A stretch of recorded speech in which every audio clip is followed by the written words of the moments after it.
بسم الله والحمد لله والصلاة والسلام على رسول الله وعلى آله وصحبه ومن والاه أما بعد.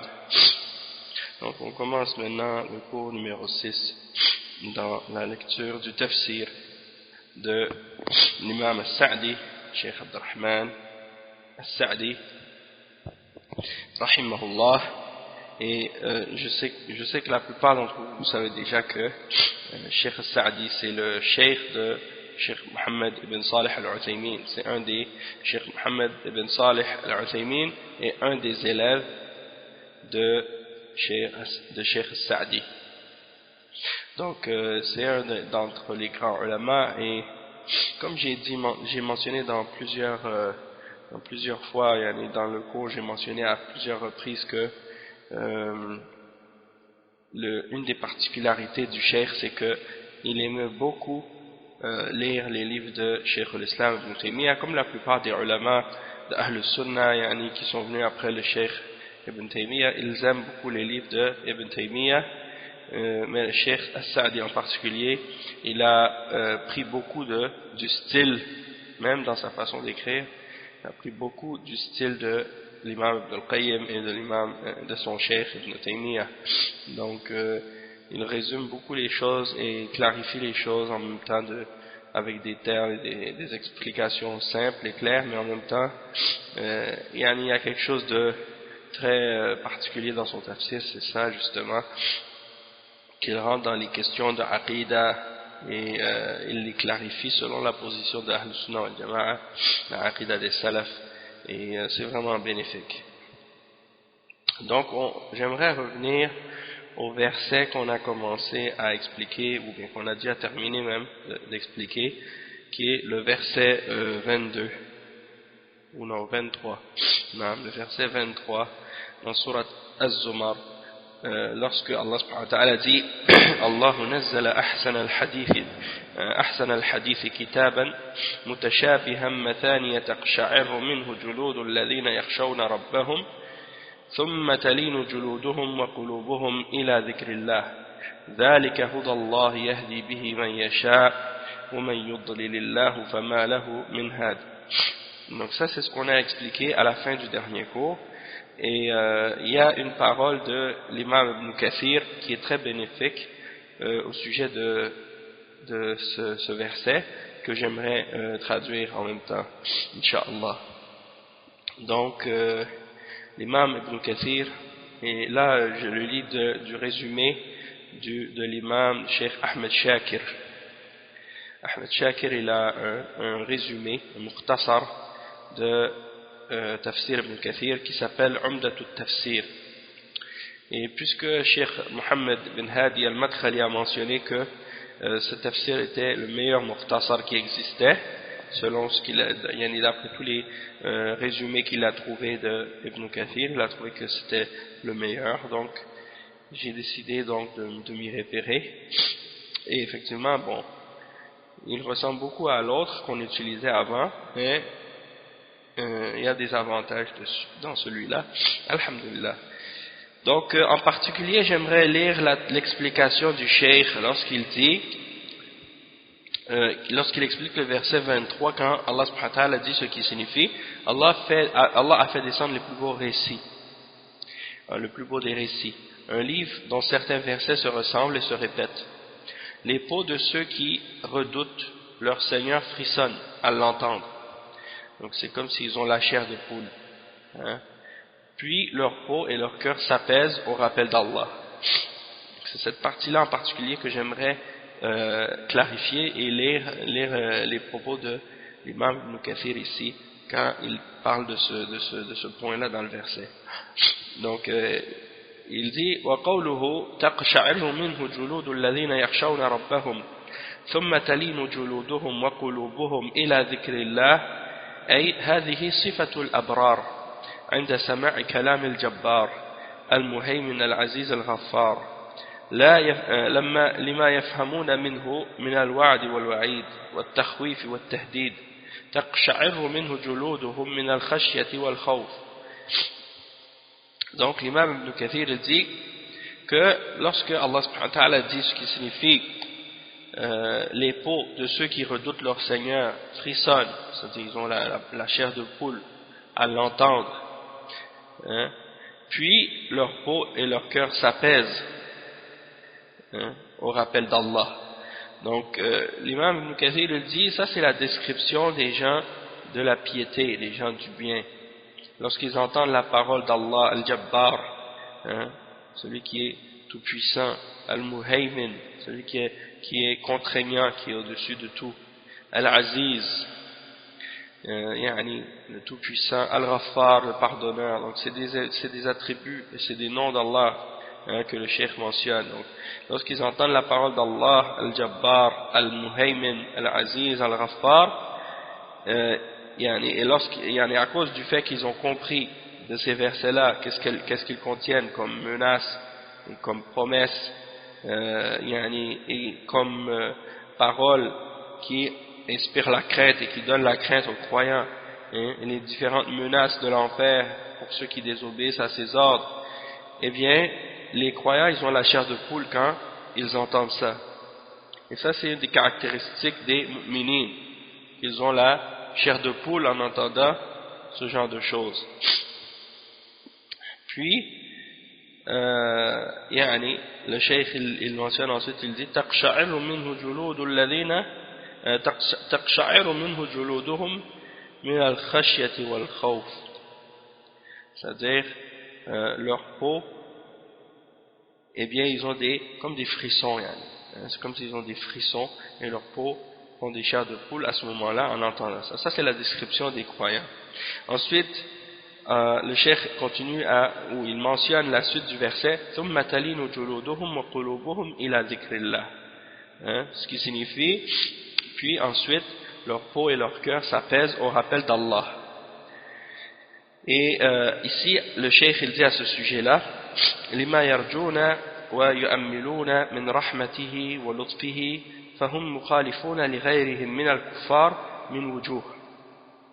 Donc le cheikh il dit leur cœur s'apaise ainsi que leur peau, il dit c'est par rapport à ce qu'ils espèrent, ce qu'ils ont comme espoir de la miséricorde d'Allah et de sa douceur.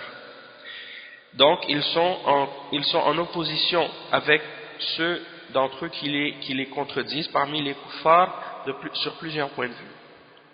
Et là le cheikh et l'imam Ibn Kathir il mentionne des points de distinction et d'opposition entre les gens du Coran et les gens parmi les kuffars qui, eux, au contraire, préfèrent plutôt la musique, hein, ou les choses de ce genre, la poésie, la musique, et on peut dire ça aujourd'hui de tout ce qui a rapport avec ces genres de distractions, que les gens...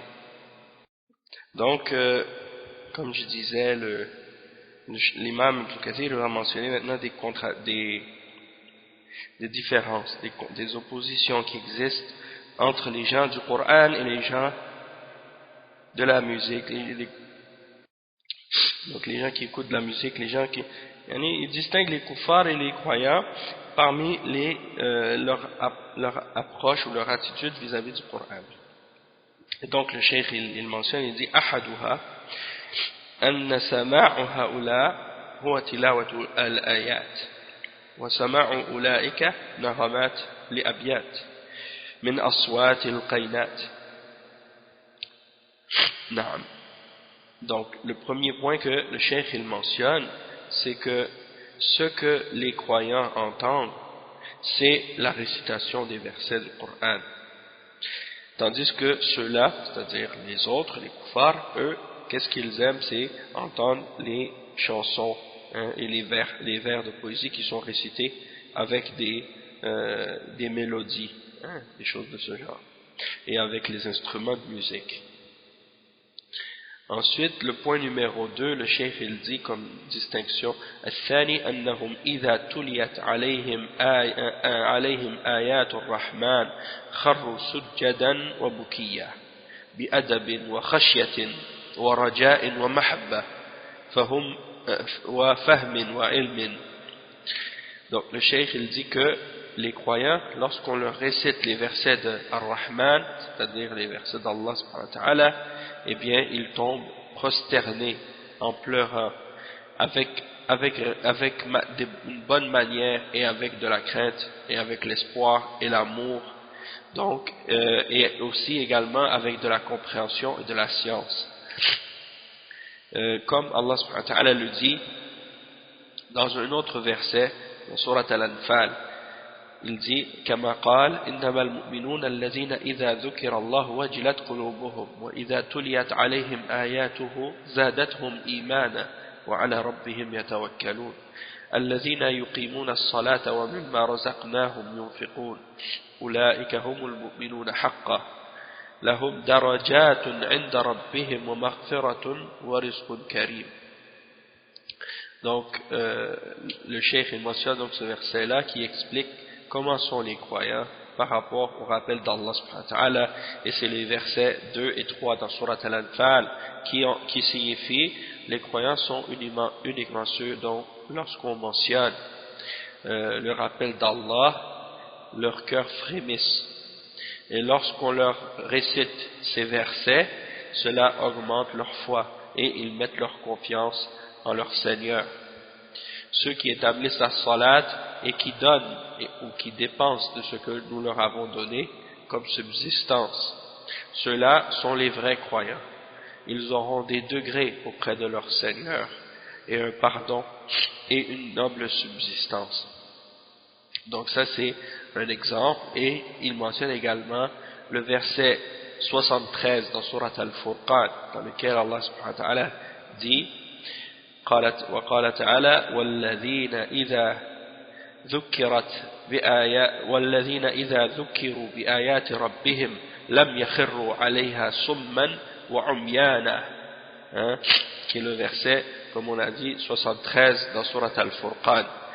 Et c'est un verset dans lequel, si on regarde dans la traduction, le verset qu'on a dit, c'est le verset 73, qui signifie et qui, lorsque les versets de leur Seigneur leur sont rappelés, ne deviennent ni sourds ni aveugles. Ça c'est un verset qui est intéressant aussi. Parce que quand ils entendent les versets d'Allah subhanahu wa ta'ala, ils ne deviennent pas sourds ou aveugles d'un seul coup, tout à coup. Comme c'est le cas par exemple des fois pour certaines personnes, lorsqu'ils entendent des versets, tout d'un coup ils deviennent sourds et aveugles. Ils ne veulent pas les entendre, et ils ne veulent pas les voir. Et puis on peut retourner même au tafsir de ce verset là dans Surat Al-Furqan. Qu'est-ce que ça dit?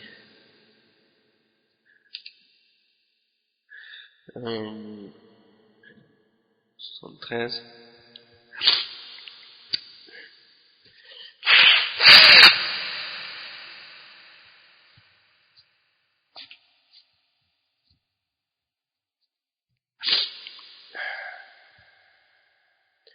نعم والذين إذا ذكروا بآيات ربهم التي أمرهم باستماعها والاهتداء بها لم يخروا عليها سما وعميانا أي لم يقابلوها بالإعراض عنها والصمم عن سماعها وصرف النظر والقلوب عنها كما يفعلهم من لم يؤمن بها ولم يصدق وإنما حالهم فيها وعند سماعها كما قال تعالى إنما يؤمن بآياتنا الذين إذا ذكروا بها خروا سجدا وسبحوا بحمد ربهم وهم لا يستكبرون يقابلونها بالقبول والافتقار إليها والانقياد والتسليم لها.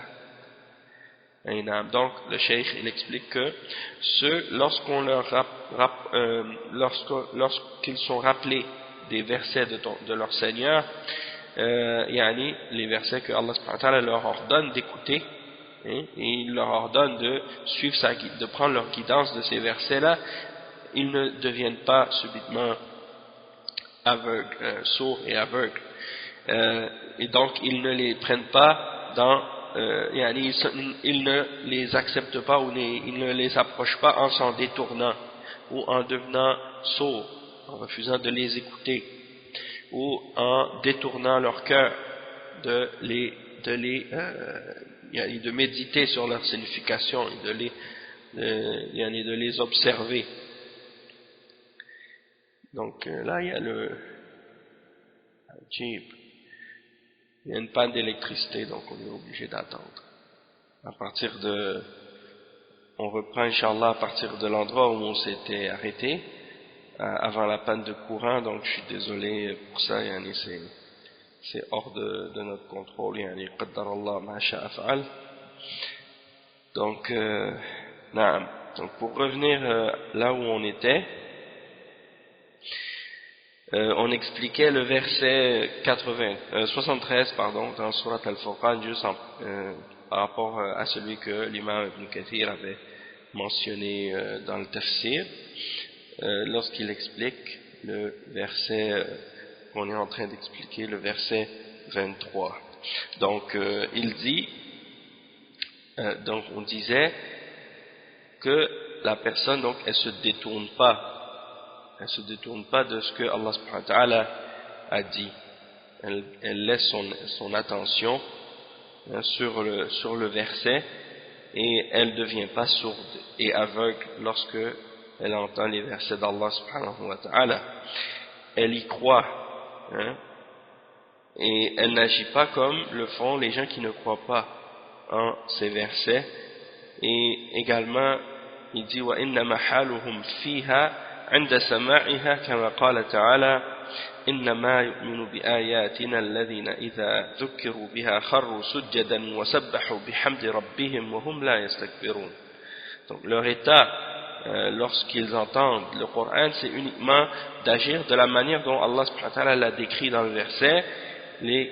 Ceux qui ont cru, ça c'est dans Surat Al-Sajda, ceux qui ont cru en nos versets lorsqu'ils en sont rappelés, leur attitude, c'est uniquement de tomber prosterné en mentionnant les louanges de leur Seigneur, et ils ne s'enflent pas d'orgueil. يقابلونها بالقبول والافتقار إليها والانقياد والتسليم لها.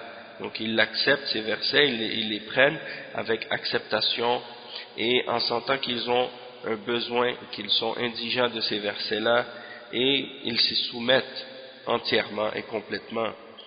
Il dit وَتَجِدُهُمْ عِنْدَ آذَانِهَا سَامِعَةً وَتَجِدُ عِنْدَهُمْ آذَانًا سَامِعَةً وَقُلُوبًا وَاعِيَةً فَيَزْدَادُ بِهَا إِيمَانُهُمْ وَيَتِمُّ بِهَا إيقانُهُمْ وَتَحْدُثُ لَهُمْ نَشَاطًا وَيَفْرَحُونَ بِهَا سُرُورًا وَاغْتِبَاطًا. Donc, lorsqu'ils les entendent, ces versets-là, elles trouvent chez eux des oreilles qui sont attentives et qui écoutent, et des cœurs également qui sont attentifs, et des cœurs qui acceptent et qui prennent qu'est-ce qui est mentionné. Et donc leur foi augmente lorsqu'ils entendent les versets d'Allah subhanahu wa ta'ala, et on voit que leur certitude et leur conviction augmentent également, et ça les motive encore plus, ils deviennent encore plus motivés et ils se réjouissent et ils sont remplis de joie par ce qui est révélé et mentionné dans les paroles d'Allah subhanahu wa ta'ala, donc à propos de ces versets. Donc pour continuer, qu'est-ce que l'imam Ibn Kathir mentionne au sujet donc des distinctions entre les croyants et les autres qui, lorsqu'ils entendent la révélation d'Allah subhanahu wa ta'ala, ils n'y prêtent pas attention et ils préfèrent donc l'écoute de la musique, l'écoute des distractions. Puis il dit également comme deuxième point, on avait expliqué je pense le deuxième point, où est-ce qu'il est? Ok, on est rendu ici.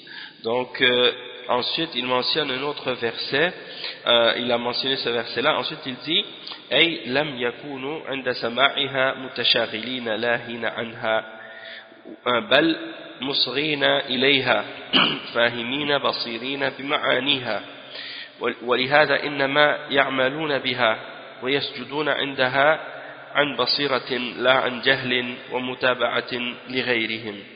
Donc lorsqu'ils entendent les versets d'Allah, ils ne se laissent pas distraire par autre chose, ils ne se laissent pas préoccuper par autre chose que ces versets-là, et ils y portent l'oreille et ils écoutent attentivement, et ils comprennent ce qui leur est mentionné dans ces versets, et ils comprennent la signification de ces versets, et c'est pour cette raison-là qu'ils les appliquent. Ils les appliquent et ils agissent selon ce qui est mentionné dans les versets, et ils se prosternent à l'entente de ces versets-là, et ils se prosternent avec science et avec connaissance, et non avec ignorance ou uniquement en suivant les autres. Donc ça, c'est la deuxième différence qui existe entre les croyants et les non-croyants par rapport au Coran et au rappel. Et le troisième point que l'imam Ibn Kathir mentionne, il dit الثالث أنهم يلزمون الأدب عند سماعها كما كان الصحابة عند سماعهم كلام الله من تلاوة رسول الله صلى الله عليه وسلم تقشعر جلودهم ثم تلين مع قلوبهم إلى ذكر الله لم يكونوا يتصارخون ولا يتكلفون بما ليس فيهم. Donc le cheikh il dit que ils ont des bonnes manières, ils agissent d'une manière qui est bonne lorsqu'ils entendent le Coran, de la même manière que le faisaient les Sahaba lorsqu'ils entendaient la parole d'Allah qui était récitée par le messager d'Allah sallallahu alayhi wa sallam, leur peau frémissaient et ils avaient de la chair de poule à l'entente du Coran, puis leur cœur était apaisé par le rappel d'Allah, et ils ne faisaient pas des cris et ils ne se forçaient pas à réagir d'une certaine façon lorsqu'ils les entendaient, ils ne se forçaient pas à exagérer d'une façon contraire à ce qu'ils ressentent. Ils faisaient pas ce genre de réaction, et il dit بل عندهم من الثبات والسكون والأدب والخشية ما لا يلحقهم أحد في ذلك. Donc il dit, et ils avaient à l'écoute du Coran une fermeté, une paix, une tranquillité, une bonne conduite et une crainte que personne ne peut égaler, dans laquelle personne ne peut les égaler ou arriver au même degré qu'eux. Et il dit وَلِهَذَا فَازُوا بِالْمَدْحِ مِنَ الرَّبِّ الْأَعْلَى فِي الدُّنْيَا وَالْآخِرَةِ. Et c'est pour cette raison qu'ils ont eu la réussite de la glorification de leur Seigneur, le Très-Haut, dans cette dunya et dans l'au-delà. Ensuite il dit قال معمر تلا قتادة تقشعر منه جلود الذين يخشون ربهم ثم تلين جلودهم وقلوبهم إلى ذكر الله. قال هذا نعت أولياء الله نعتهم الله بأن تقشعر جلودهم وتبكي أعينهم وتطمئن قلوبهم إلى ذكر الله ولم ينعتهم بذهاب عقولهم والغشيان عليهم وإنما هذا في أهل البدع وهذا من الشيطان. Donc Ma'mar il a mentionné que Qatada a récité le verset taqsha'irru minhu, donc les peaux leurs peaux frémissent lorsqu'ils entendent, la peau de ceux qui craignent leur Seigneur frémit lorsqu'ils entendent les versets d'Allah. taqsha'irru minhu juludu الذين يخشون ربهم ثم تلين جلودهم, puis leur peau et leur cœur s'apaisent à la mention d'Allah ou au rappel d'Allah. Il dit Allah subhanahu wa ta'ala ici, donc Qatada après avoir mentionné ce verset-là, il a dit, Allah subhanahu wa ta'ala dans ce verset, il décrit ses serviteurs rapprochés, les awliya d'Allah, et il décrit comment leur peau frémisse et comment ils ont la chair de poule et comment leurs yeux pleurent, hein, comme leurs yeux pleurent, et comment leur cœur s'apaise au rappel d'Allah. Et il ne les a pas décrits en mentionnant qu'ils perdent la raison ou ils tombent sans connaissance ou bien des choses de ce genre, comme on l'entend chez les gens de bid'ah. Et il dit que ça vient plutôt du shaitan, hein, comme par exemple qu'est-ce qu'on entend de la part des soufis, hein, qu'ils disent que lorsqu'ils entendent le Coran, hein, ils commencent à perdre la raison, puis ils perdent connaissance, ils tombent, ou bien ils crient, ou des choses comme ça. Donc le cheikh dit ça c'est l'imam Qatada, un des tabi'in, il dit ça c'est uniquement chez les gens de la bid'ah et ça vient du shaitan. Et il dit également, l'imam Ibn Kathir, il dit وقال السدي ثم تلين جلودهم وقلوبهم إلى ذكر الله أي إلى وعد الله. Donc ensuite la suite du As-Suddi, il dit à propos de la suite du verset, puis leur peau et leur cœur s'apaisent au rappel d'Allah, il dit c'est-à-dire à la promesse d'Allah, à la promesse d'Allah. Lorsqu'ils entendent la promesse d'Allah, leur cœur s'apaise. Puis ensuite il mentionne ذلك هدى الله يهدي به من يشاء ذلك هدى الله يهدي به من يشاء من عباده. Donc il dit voici la guidance d'Allah par laquelle il guide qui il veut de ses serviteurs.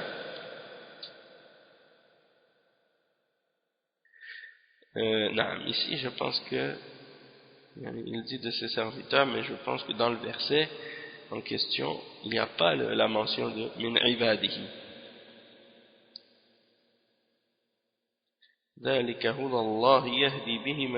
Donc ça c'est probablement un ajout ici, ou bien non, c'est ça, parce que dans le verset il n'y a pas min ibadihi. Bon, après il dit, donc il explique ça en disant فَهَذِهِ صِفَةُ مَنْ هَدَاهُ اللَّهُ. Donc ça c'est la description. Qu'est-ce qu'on a mentionné dans le verset 23? C'est la description de ceux que Allah a guidés. C'est comme ça qu'ils sont.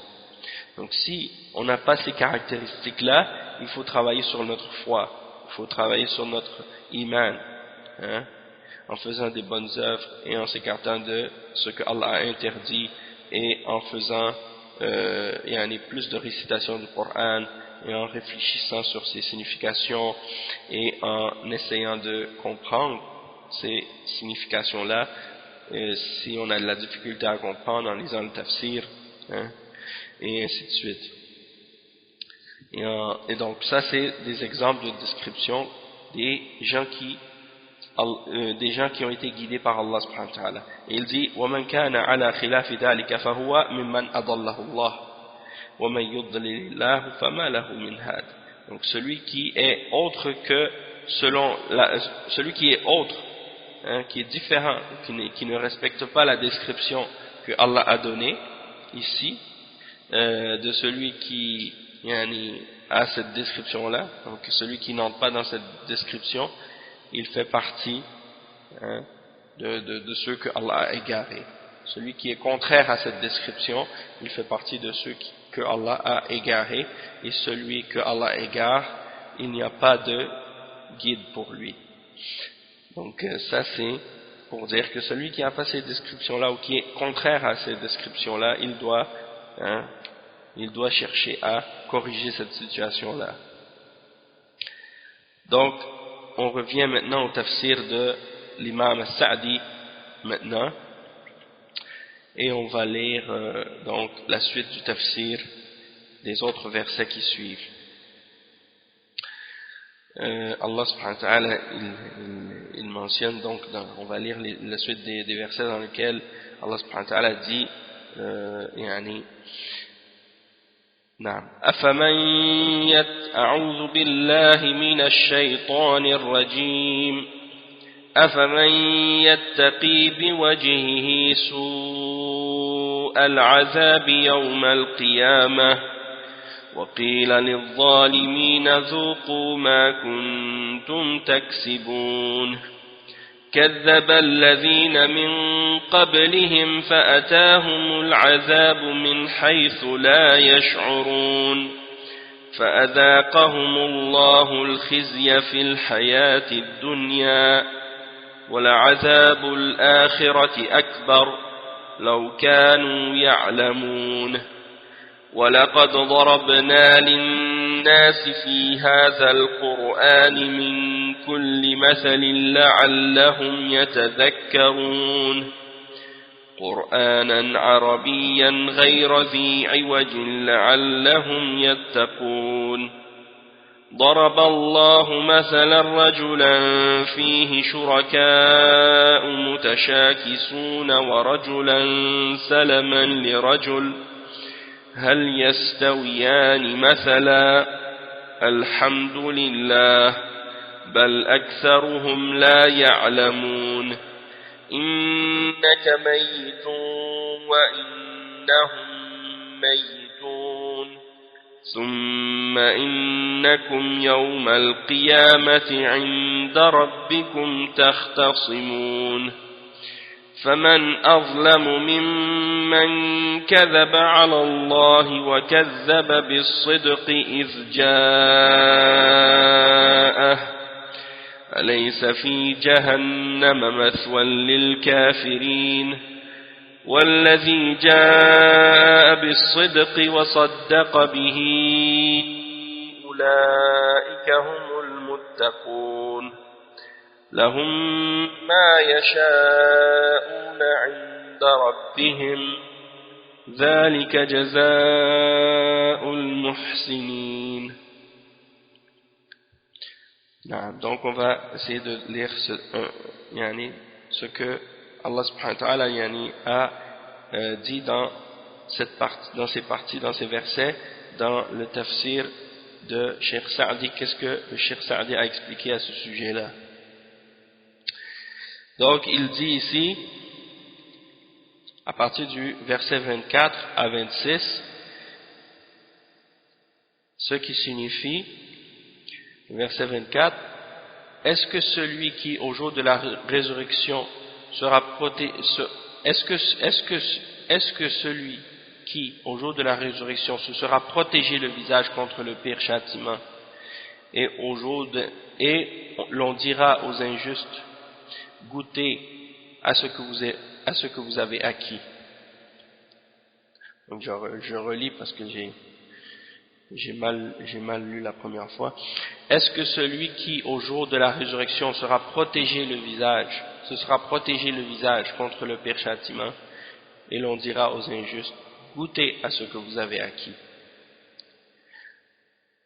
Donc ici le cheikh il explique, il dit أفيستوي هذا الذي هداه الله ووفقه لسلوك الطريق الموصل لدار كرامته ومن كان في الضلال واستمر على عناده حتى قدم اليوم القيامة فجاءه العذاب العظيم فجعل يتقي بوجهه الذي هو أشرف الأعضاء وأدنى شيء من العذاب يؤثر فيه فهو يتقي فيه سوء العذاب لأنه قد غلت يداه ورجلاه وقيل للظالمين أنفسهم بالكفر والمعاصي توبيخا وتقريعا ذوقوا ما كنتم تكسبون. Donc ceux qui ont vécu, donc on leur dira, et l'on dira aux injustes, goûtez à ce que vous avez acquis. Donc le cheikh il explique ici, il dit, est-ce qu'on peut comparer ces deux personnes, ces deux catégories, celui que Allah a guidé et celui à qui Allah subhanahu wa ta'ala lui a donné le succès de suivre le droit chemin qui ramène à la demeure de sa générosité et de sa noblesse, ou celui qui est-ce qu'on peut comparer celui-là avec celui qui est dans l'égarement et qui persiste dans son opposition et dans sa transgression, hein, et dans son rejet de la vérité, jusqu'à ce qu'il arrive au jour de la résurrection.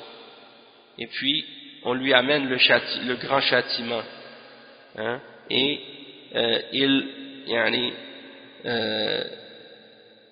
il dit le cheikh فجعل يتقي بوجهه الذي هو أشرف الأعضاء وأدنى شيء من العذاب يؤثر فيه فهو يتقي فيه سوء العذاب فإنه قد غلت يداه. Donc il dit, il essaie de se protéger du châtiment par son visage qui est le plus noble des membres du corps, hein, le visage c'est l'endroit le plus noble et c'est la chose la plus proche qui est affectée par le châtiment, et donc il essaie de se protéger du châtiment ou du mal de ce châtiment par son visage, parce que ses deux mains sont attachées et ses deux pieds sont attachés, et on dit aux injustes, hein, goûtez à ce que vous avez acquis. Donc il essaie de se protéger par son visage, parce qu'il est attaché par les mains et par les pieds. Il ne peut pas se protéger le visage par ses mains. Et il dit ensuite, et on dit aux injustes, hein, on dit à eux-mêmes, à cause de leur mécréance, de leur péché, et on les blâme, hein, on les blâme de cette façon-là en leur disant, goûtez, hein, à ce que vous avez acquis. كذب الذين من قبلهم فأتاهم العذاب من حيث لا يشعرون. Le verset suivant, ceux qui ont vécu avant eux ont démenti les messagers, le châtiment leur est venu par où ils ne le pressentaient pas. Hein? Et le cheikh il explique à ce sujet-là, il dit كذب الذين من قبلهم من الأمم كما كذب هؤلاء فأتاهم العذاب من حيث لا يشعرون جاءهم في غفلة أول نهار أو هم قائلون. C'est-à-dire que ceux qui ont démenti avant eux, parmi les différentes nations qui ont traité les prophètes de menteurs, eh bien ceux-là, leur châtiment leur est venu de là où ils ne le pressentaient pas, c'est-à-dire il leur est venu dans un moment d'insouciance, soit au début du jour ou alors qu'ils étaient en train de faire la sieste, hein, lorsqu'ils étaient en train de se reposer. فأذاقهم الله الخزي في الحياة الدنيا. الشيخ dit فأذاقهم الله بذلك العذاب الخزي في الحياة الدنيا فافتضحوا عند الله وعند خلقه ولعذاب الآخرة أكبر لو كانوا يعلمون فليحذر هؤلاء من المقام على التكذيب فيصيبهم ما أصاب أولئك من التعذيب. Donc Allah subhanahu wa ta'ala il dit ce qui signifie dans la suite, Allah leur a fait goûter l'ignominie dans la vie présente, le châtiment de l'au-delà cependant est plus grand si seulement ils savaient, hein? Si seulement ils savaient. Donc le cheikh Sa'di il explique ça, il dit que Allah leur a fait goûter à cause de ce qu'ils ont fait, à cause de leur rejet de la vérité, il leur a fait goûter le châtiment de l'ignominie, hein, de l'humiliation dans la vie d'ici-bas, la vie de la dunya, al-khizi. Ils ont été punis dans cette vie d'ici-bas, et ils ont donc été démasqués et dévoilés auprès de leur Seigneur et auprès de la créature, hein? Ils ont été dévoilés devant Allah et devant la créature. Wala adabul akhirati akbar, et le châtiment de l'au-delà est plus grand encore. Law kanu ya'lamun, hein? Law kanu ya'lamun, si seulement ils savaient. Donc que ces gens-là prennent garde, hein, qu'ils prennent garde de ce jour où ils devront se tenir, hein, devant Allah subhanahu wa ta'ala avec leur déni et leur rejet de la vérité, et après avoir traité de mensonges et de menteurs la prophétie et les messagers. ils seront frappés, hein, par ce qu'ils ont mérité comme châtiment, et ils auront le châtiment qu'ils méritent ce jour-là. Donc ça c'est des rappels que Allah subhanahu wa ta'ala nous fait pour les nations qui ont rejeté la foi en les messagers et la foi en les prophètes, qui ont renié leurs prophètes et qui les ont traités de menteurs et qui ont rejeté la foi en Allah subhanahu wa ta'ala, que Allah subhanahu wa ta'ala les prenne par un châtiment alors qu'ils ne s'en attendent pas. Et donc regardez qu'est-ce qui se passe à chaque fois des différents désastres qui se produisent, et Allah subhanahu wa ta'ala châtie de cette façon-là les peuples, les différents peuples. Donc les gens, ils ne réalisent pas en fait, des fois souvent c'est ce qui arrive à notre époque à cause de la mécréance des gens qui est tellement profonde parfois lorsqu'ils ont rejeté la foi en Allah subhanahu wa ta'ala et qu'ils essaient d'interpréter tout par la nature ou par des phénomènes ou des catastrophes naturelles comme ils disent, ils oublient, ou bien ils refusent d'accepter que c'est Allah subhanahu wa ta'ala qui a prédestiné et qui contrôle tout dans l'univers, qui a tout prédestiné, et donc c'est lui qui punit par ces différents moyens-là ses serviteurs lorsqu'ils désobéissent ou lorsqu'ils refusent de croire en lui ou lorsqu'ils s'éloignent de la vérité. Eh bien, ça c'est des signes pour faire réfléchir les croyants. Et l'autre jour, justement, par rapport à un exemple qui a rapport à ça, je regardais un reportage sur le tsunami qu'il y a eu au Japon il n'y a pas longtemps, et comment des villages toutes des villes au complet, des villages au complet ont totalement été détruits et rasés, des maisons qui ont été complètement détruites par le courant de l'eau, et du jour au lendemain comme ça. Donc c'est pour dire que il ne faut pas que les gens se sentent à l'abri, en sécurité d'un châtiment lorsqu'ils vivent dans la désobéissance d'Allah subhanahu wa ta'ala et qu'ils se détournent du rappel d'Allah subhanahu wa ta'ala.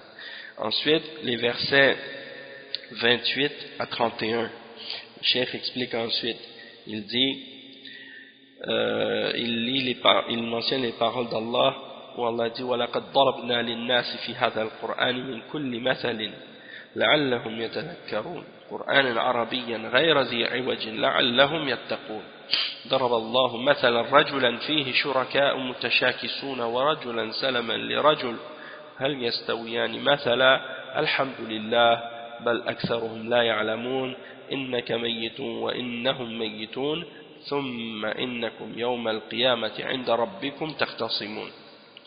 Donc les versets en question, ça commence ici par ce qu'Allah dit dans la traduction de la signification, le verset 28, un Coran en langue arabe, dénué de tortuosité, afin qu'il soit pieux.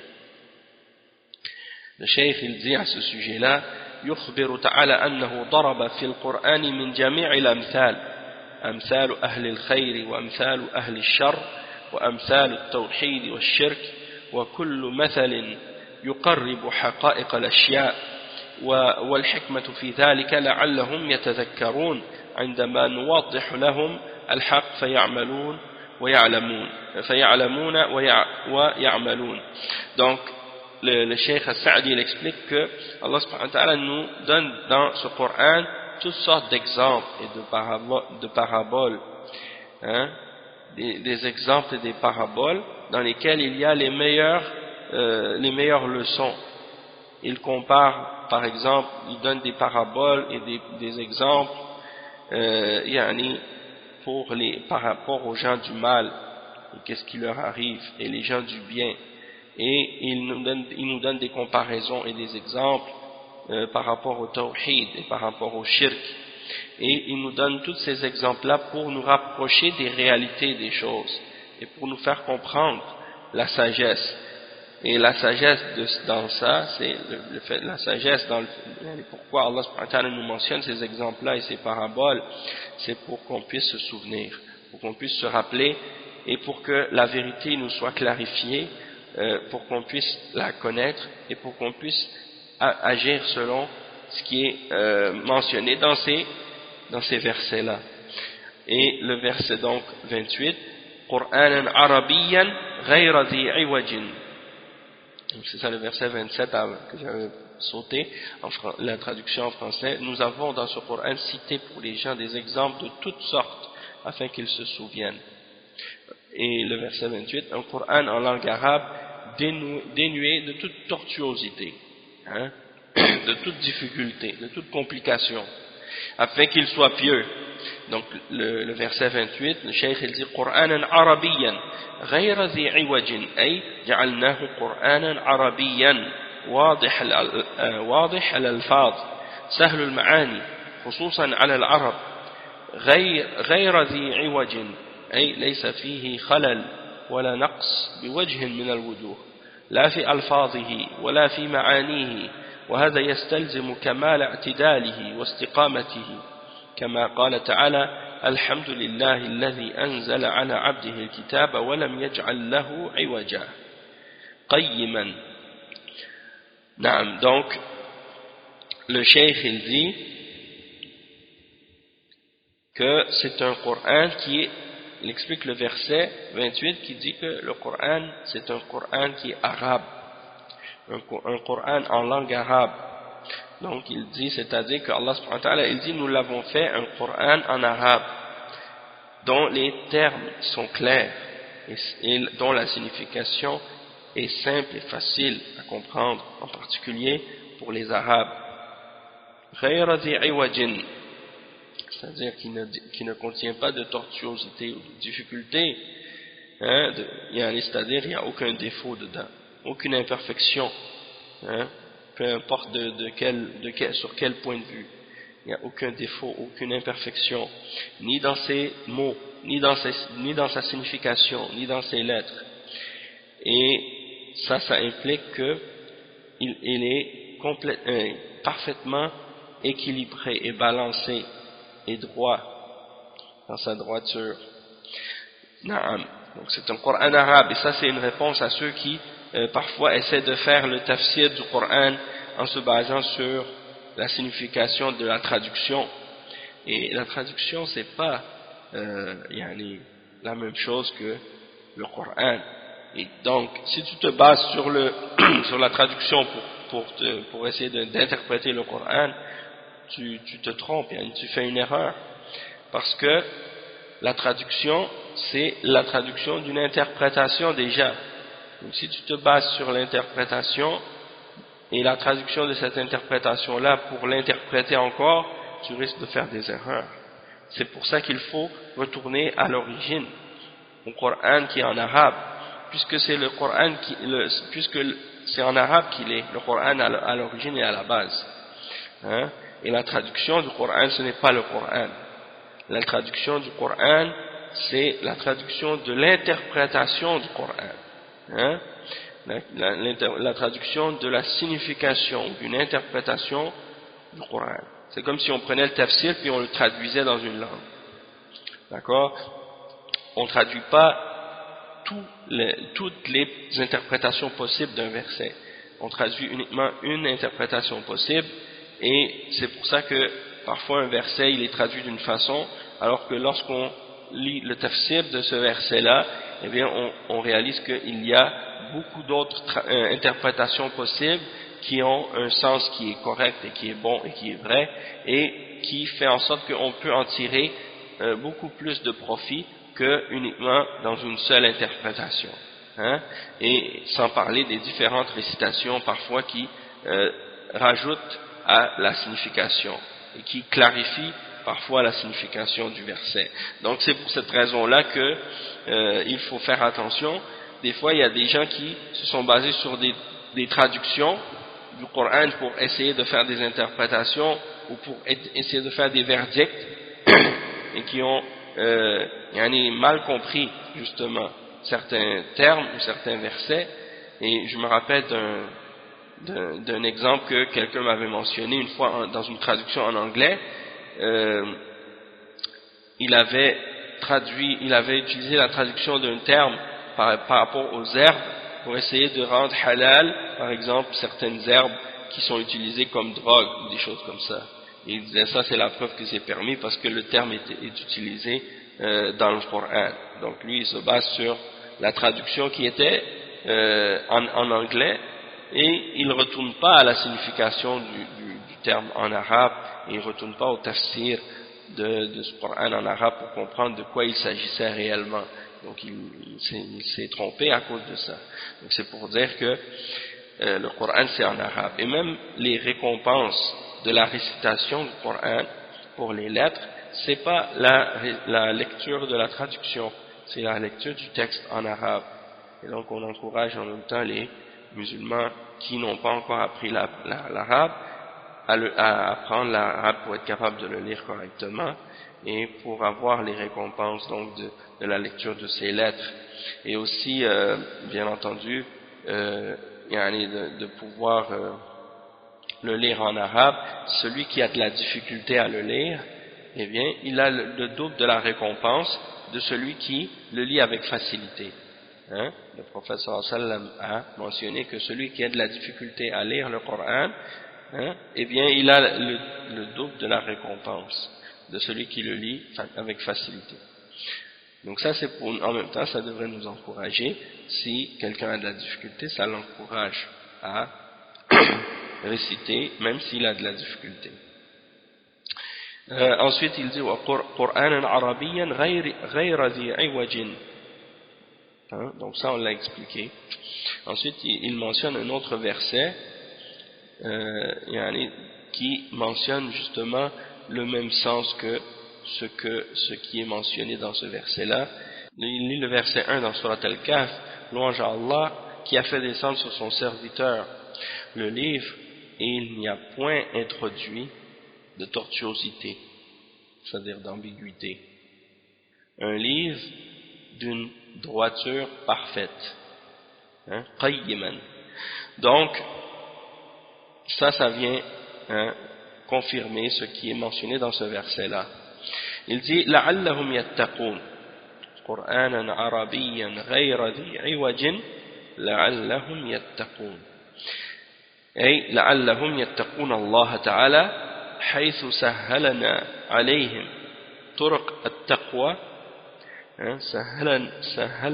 سهلنا عليهم أو سهلنا عليهم حيث سهلنا عليهم طرق التقوى العلمية والعملية بهذا القرآن العربي المستقيم الذي ضرب الله فيه من كل مثل.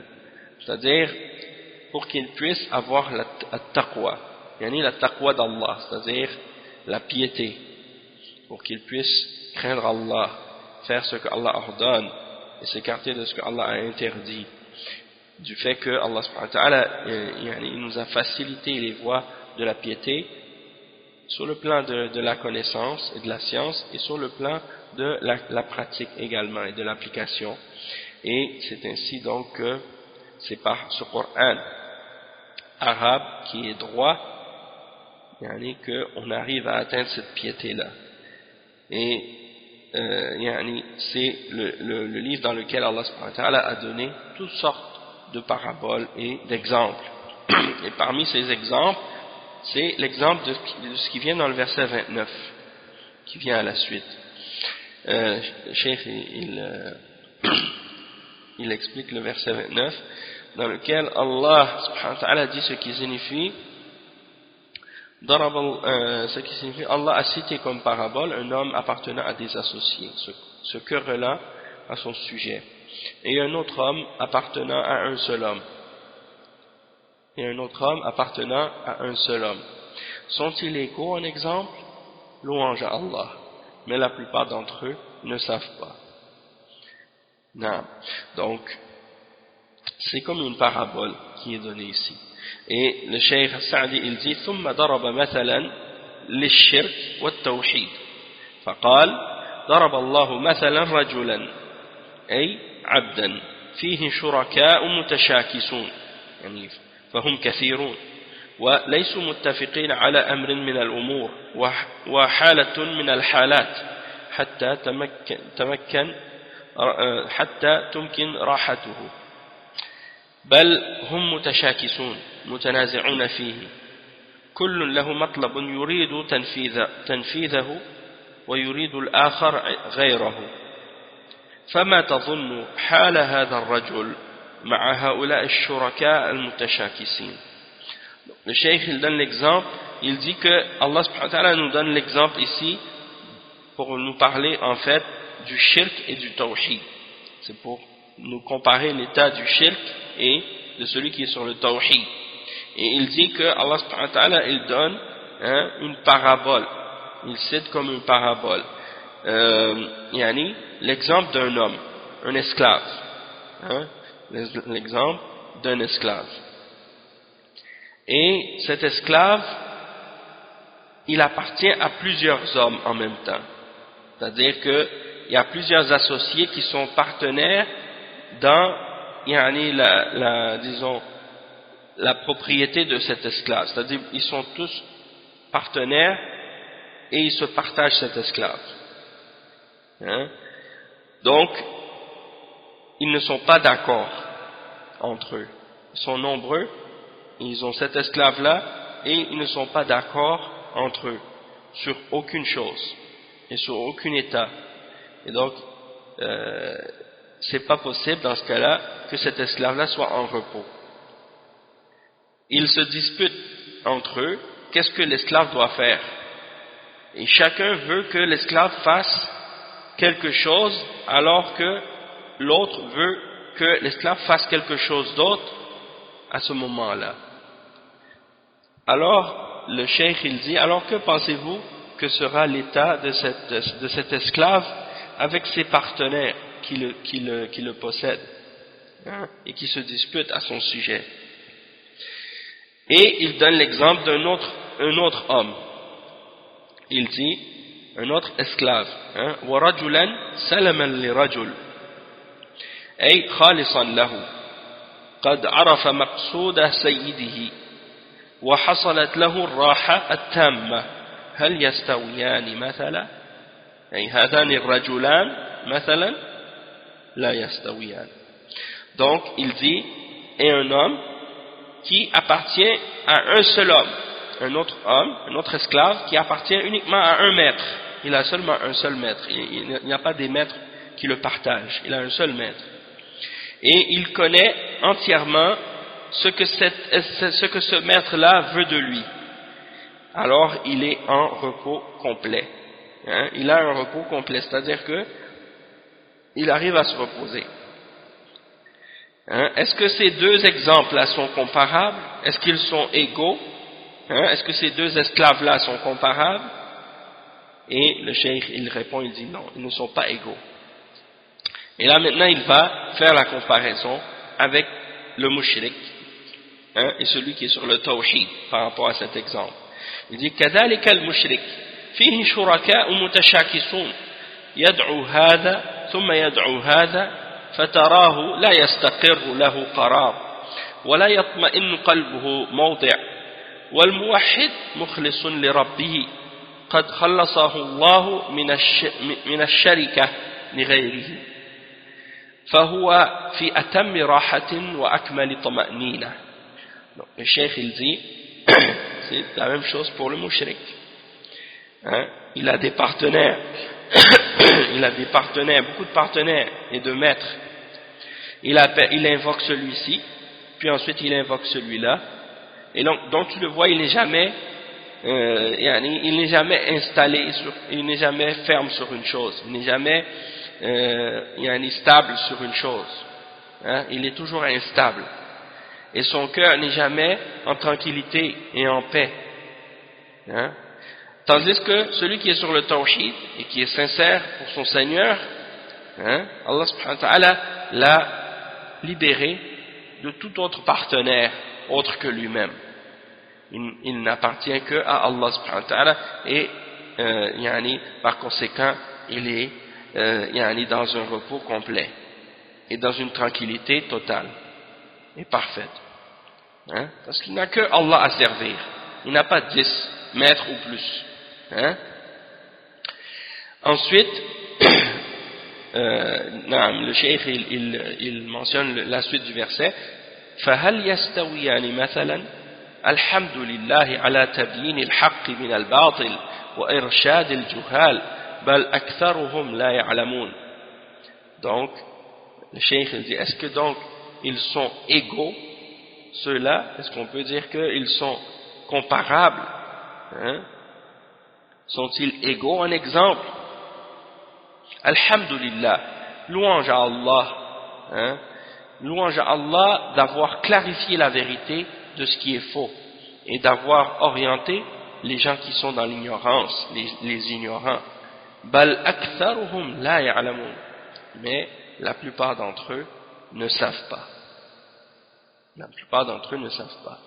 Le verset ensuite, verset 30, innaka mayyitun wa innahum mayyitun ay kullukum la budda an yamut وما جعلنا لبشر من قبلك الخلد أفإن مت فهم الخالدون. Donc le verset 30 dans lequel Allah subhanahu wa ta'ala dit, en vérité tu mourras et ils mourront eux aussi, hein? C'est-à-dire vous allez tous mourir, et ça c'est, vous n'avez pas le choix. Et il mentionne un autre verset, le cheikh il mentionne un autre verset dans lequel Allah subhanahu wa ta'ala dit, nous n'avons jamais donné à un homme une vie sans fin, c'est-à-dire que nous n'avons jamais fait un homme vivre éternellement. Est-ce que si toi tu meurs, est-ce que eux ils vont rester éternellement, hein? Est-ce qu'ils vont être en vie pour l'éternité? Non. Tu vas mourir, c'est-à-dire le prophète sallallahu alayhi wa sallam, hein, il va mourir, et puis eux ensuite ils vont mourir aussi.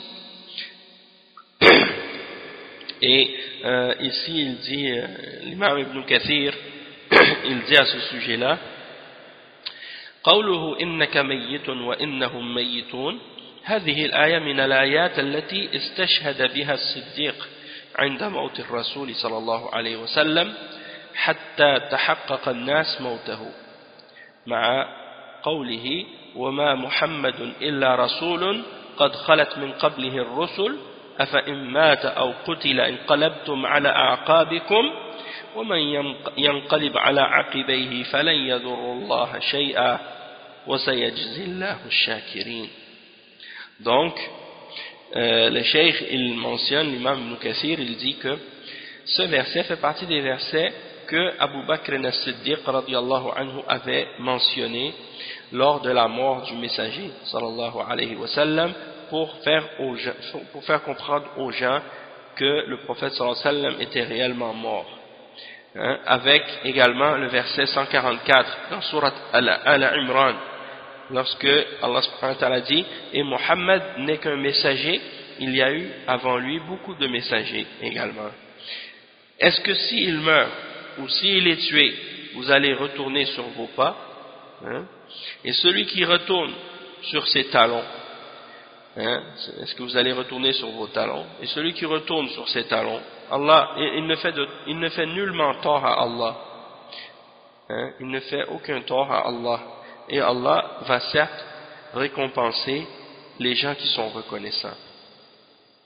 Et l'imam Ibn Kathir il dit ومعنى هذه الآية ستنقلون من هذه الدار لا محالة وستجمعون عند الله في الدار الآخرة وتختصمون فيما أنتم فيه في الدنيا من التوحيد والشرك بين يدي الله عز وجل فيفصل بينكم ويفتح بالحق وهو الفتاح العليم فينجي المؤمنين المخلصين الموحدين ويعذب الكافرين الجاحدين المشركين المكذبين.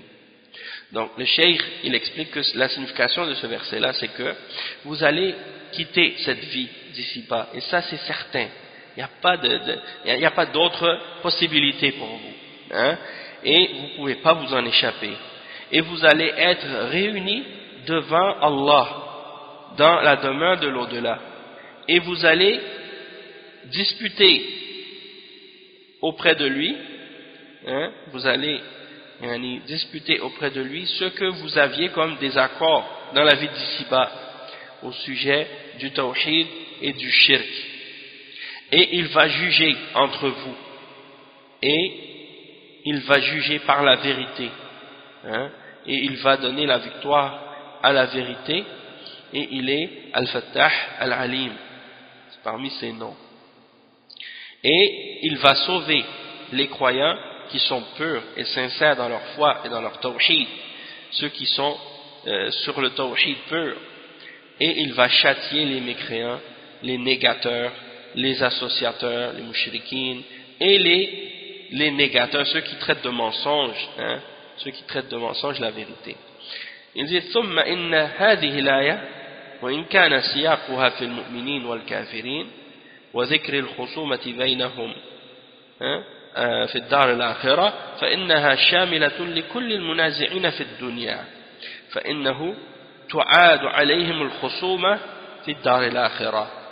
Donc le cheikh il dit que l'imam Ibn Kathir il dit que ce verset, même si son contexte parle des croyants et des mécréants et qu'ils vont disputer ce qu'ils disputaient entre eux dans l'au-delà, ils vont répéter leur dispute dans l'au-delà, au jour de la résurrection.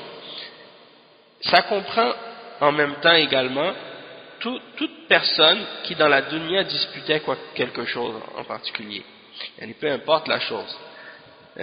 Et cette dispute va se reproduire dans l'au-delà.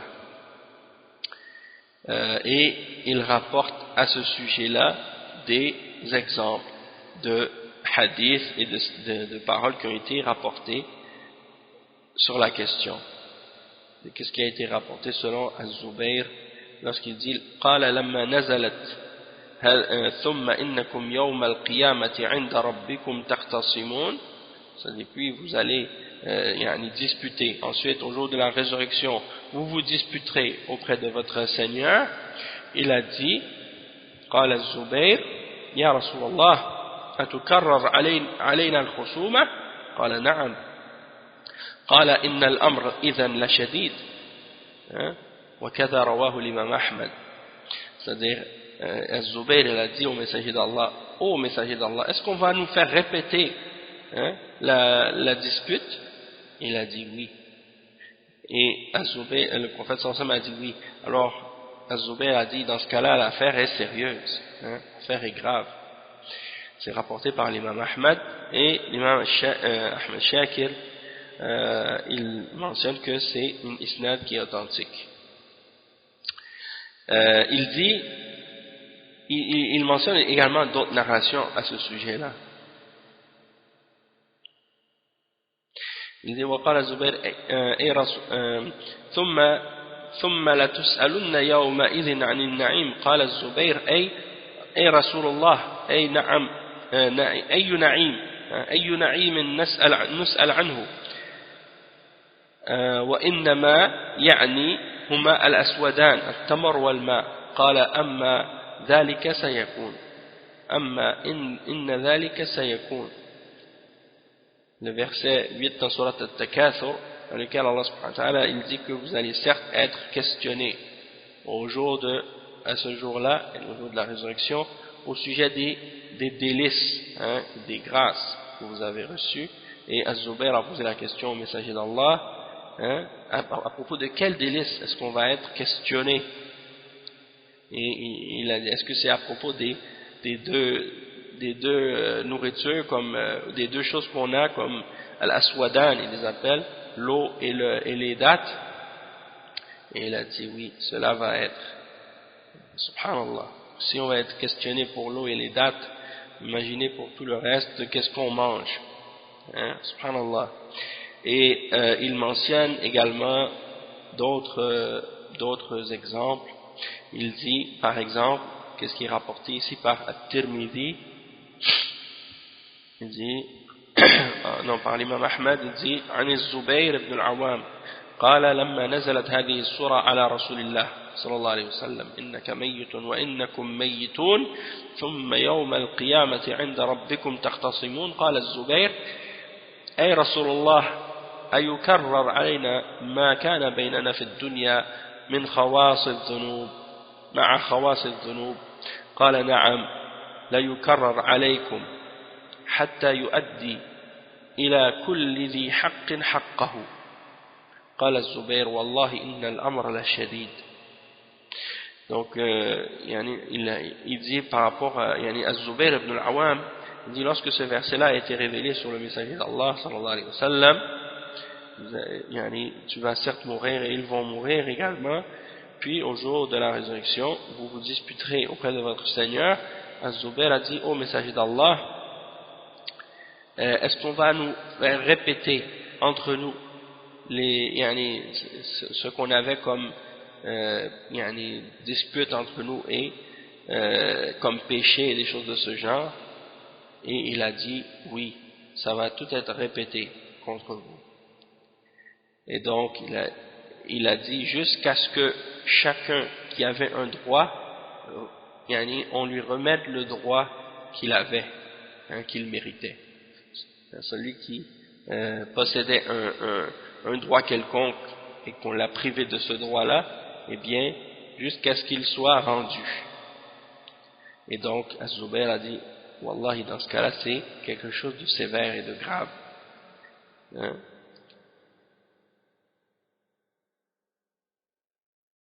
Et il y a une autre narration qui est rapportée par l'imam Ahmad selon Uqba ibn Amir. Il dit, قال رسول الله صلى الله عليه وسلم أول الخصمين يوم القيامة جاران. Ça c'est rapporté par l'imam Ahmad. Et il dit, رواه أحمد بإسناد حسن. Et le précédent c'était, Ahmed Shakir a dit que c'était Sahih. Celui-là c'est Al-Haythami, il dit que c'est rapporté par Ahmad avec une chaîne authentique. Et il dit que ça signifie quoi? Il mentionne que le messager d'Allah sallallahu alayhi wa sallam a dit que les premières personnes qui vont se disputer au jour de la résurrection, qui vont disputer leur dispute ou leur désaccord ou leur conflit, ce sera deux voisins. Ce sera deux voisins. Subhanallah. نعم. Donc Cheikh dit وقال ابن عباس ثم إنكم يوم القيامة عند ربكم تختصمون. Il dit يخاصم الصادق الكاذب والمظلوم الظالم والمهتدي الضال والضعيف المستكبر. قال أبو العالية ثم إنكم يوم القيامة عند ربكم تختصمون يعني أهل القبلة. قال ابن زيد يعني أهل الإسلام أهل الكفر. وقد قدمنا أن الصحيح العموم والله أعلم. Donc ici il dit que Ibn Abbas a dit, puis ensuite au jour de la résurrection vous vous disputerez auprès de votre Seigneur, c'est-à-dire que le véridique va disputer le menteur et l'opprimé va disputer l'oppresseur et le guidé va disputer l'égaré et le faible va disputer le fort et l'orgueilleux. Et Abu al-Aliya a dit, puis au jour de la résurrection vous disputerez auprès de votre Seigneur, c'est-à-dire les gens de la Qibla. Et Ibn Zayd a dit, c'est-à-dire les gens de l'islam et les gens du kufr. Et l'imam Ibn Kathir il dit que qu'est-ce qui est plus correct par rapport à cette signification-là, c'est que c'est général. C'est général. Donc ça c'est par rapport à ce que dit ici l'imam Ibn Kathir. Et pour terminer avec qu'est-ce que dit ensuite l'imam Sa'di, ثم إنكم يوم القيامة عند ربكم تختصمون. Il dit فيما تنازعتم فيه فيفصل بينكم بحكمه العادل ويجازي كلا ما عمله أحصاه الله ونسوه. Donc il dit, pour expliquer la suite du verset, puis au jour de la résurrection vous vous disputerez auprès de votre Seigneur au sujet des choses dans lesquelles vous aviez des désaccords, et Allah va juger entre vous par sa justice, par son jugement qui est juste, et il va récompenser chacun et rétribuer celui qui mérite d'être récompensé, il va être récompensé, celui qui mérite d'être puni sera puni selon ce qu'il a fait. Et il mentionne le verset dans lequel Allah subhanahu wa ta'ala dit ahsahu Allahu wa nasuhu dans surat al-Mujadala, c'est-à-dire Allah subhanahu wa ta'ala dit, Allah subhanahu wa ta'ala l'a noté et l'a enregistré à leur sujet, tandis que eux l'ont oublié. Ahsahu Allahu wa nasuhu. Donc ça c'est qu'est-ce qu'on peut mentionner comme explication par rapport à ces versets-là dans les paroles de l'imam Sa'di et les paroles de l'imam Ibn Kathir. Donc on va s'arrêter pour quelques instants, Inch'Allah. Donc ici c'est la prière de Asr, on va s'arrêter, puis on va reprendre, disons dans 30 minutes, Inch'Allah, on va reprendre, faire la suite du tafsir, Inch'Allah. Donc, subhanakallah wa bihamdik, ashhadu an la ilaha illa ant, astaghfiruka wa atubu ilayk, wa sallallahu wa sallam ala nabiyyina Muhammad wa ala alihi wa sahbihi ajma'in. Je vais laisser la salle ouverte quand même, même si je ne vais pas être là, je vais laisser la salle ouverte en attendant, et puis on reprendra tout à l'heure quand je vais revenir. Barakallahu fikum, assalamu alaikum wa rahmatullahi wa barakatuh.